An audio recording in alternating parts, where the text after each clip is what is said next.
Hi everybody, this is Rachel Gibbs from the Elementary Instruction Team. In this video, I am going to be focusing on an overview of some of the resources that are provided through our Big Ideas curriculum that can help with differentiating instruction in the classroom. And in this video, I'm specifically kind of focusing on differentiating for our advanced learners or our learners who are showing a high level of achievement or just showing that they have mastered a particular content area or skill that you're going to be covering in a chapter. So when you log on to your Big Ideas dashboard, hopefully by now you guys have figured out that it's going to be showing your book up here at the top as long as you've assigned it to your classroom. You've got the widgets here that you can do different things with, and then also as you scroll down there are some additional PDF resources for each chapter. So right now I am in grade 3 and I'm in chapter 1 within the grade 3 book. Here are a couple places that you can find some different resources for your high level learners who need a little bit of an extra challenge. So when you click into the resources by chapter, these are going to offer some differentiated options for all your students. So it's going to start off kind of with some prerequisite practice for the chapter, and then it goes through additional practice. Then towards the end of each lesson's resource set, there is also an enrichment and extension page there. So that's one resource there for you to help challenge those students just a little bit past the basic practice level. Also, there's this option here, differentiating the lesson.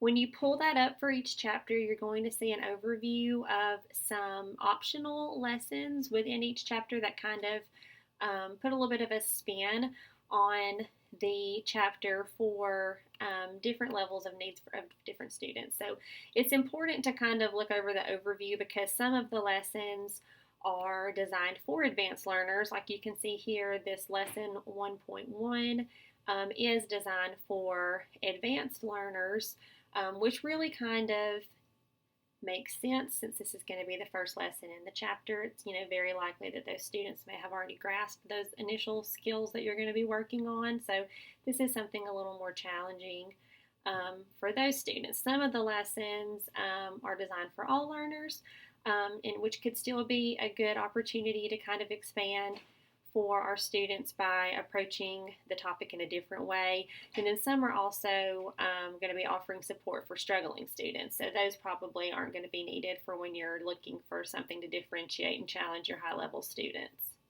So there's the overview at the beginning of the resource pack, and then as you scroll through, you're going to find the lesson plans as well as any resources that go along with the lesson plan. Another thing just to keep in mind, you may have already noticed that within your assessment book for each chapter, you have 2 versions of the chapter test.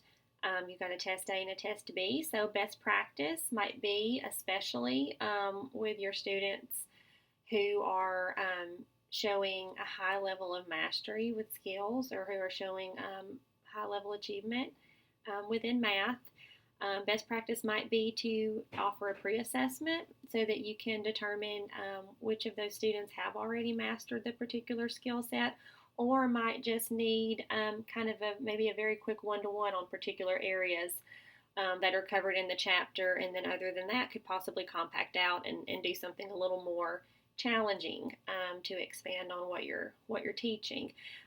So you have the test A, test B, so you can always offer that pre-assessment to your students and then still have the test B, which is different, to offer as a summative for those who don't score high enough to sort of test out after that test A assessment. Another thing, when you scroll up to the top, just a reminder too that you also, when you click on that menu, you do have the game library. So especially for your students who maybe are showing mastery or very close to mastery of particular skills but could benefit from practice in an engaging way, there are interactive games for each grade level. So they can log in through their Big Ideas account and play the interactive game, or you can also choose to download the games in PDF form if you'd like to do that. Okay, so those are a few of the options that you might choose to explore and try out with your high-level students from Big Ideas.